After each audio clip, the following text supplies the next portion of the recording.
So, nahihiya kang humarap sa camera? Ganito lang gawin mo. Una, mag-record ka pero hindi mo i-upload. Simulan mo lang mag-record and wag mo munang isipin kung okay ba, kung maganda ba, kung pogi ka ba doon, kung maganda ba yung ilaw, kung tama ba yung mga sinasabi mo. Ang goal mo lang, masanay kang humarap sa camera. Pangalawa, isipin mo lang na parang kaibigan mo yung camera. Subukan mong magkwento sa camera na parang tropa mo lang siya, parang kaibigan lang kayo. Make sure na wag scripted. Wag din yung mukhang puwersado. Mas authentic, mas okay. Pangatlo, wag mong i-judge yung sarili mo.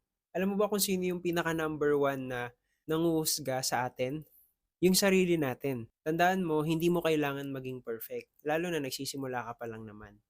Kailangan mo lang mag-start. Pang-apat, wag mong i-review agad yung sarili mong video. Pagkatapos mong mag-shoot, wag mo munang panoorin agad. Hayaan mong masanay ka muna sa pagre-record ng walang pressure. So kung meron ka natutunan sa mga shinare ko, comment mo naman sa baba kung ano yon. Follow for more tips.